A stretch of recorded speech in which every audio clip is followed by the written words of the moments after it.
দুঃখের কথা কি বলবো, এই মুহূর্তে আমাকে একটা ছেলে পানি পান করাইছে। সে এসে বলতেছে, হুজুর ফেসবুকে দেখলাম আপনি মারা গেছেন। এখন দেখেন কোথায় কোথায় কি বলি হুজুর, সে আমাকে পানি পান করাইতেছে, আমার এসে হুজুর ফেসবুকে দেখলাম আপনি মারা গেছেন। আরে বাবা, এটা তো আমি 3 দিন ধরে দেখতেছি।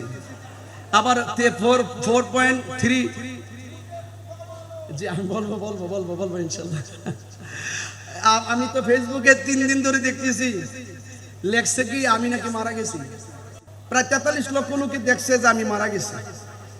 তো এখনো এই ছেলেটা এসে আমার পানি পান করায় কয়, হুজুর ফেসবুকে দেখলাম আপনি মারা গেছেন। আরে বেটা ওয়াজ করে গেটা, দেখেন কোথায় যাইতাম। এই হলো আমাদের অবস্থা। তো যাই হোক, যে যাই লেখক না কেন, গুজব নতুন না, গুজব আগে ছিল। উহুদের জমিনেও গুজব তুলছিল সাহাবাদের মনোবল ভাঙার জন্য, ভাঙতে পারে নাই। কথা বলেন ঠিক না? আরে তোদের দৌড় হইলো ফেসবুক পর্যন্ত। আমি দেখি কোন গুগলে যদি সার্চ করি তাদের বক্তব্য বেশি পাওয়া যায়।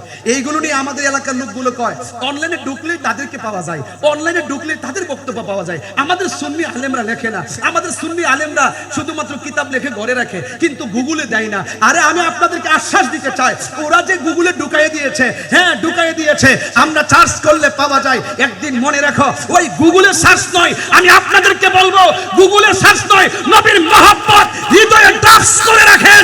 এটা ডিলিট হবে না, এটা হাসরের ময়দানে কথা বলবে, ঠিক কি না বলেন?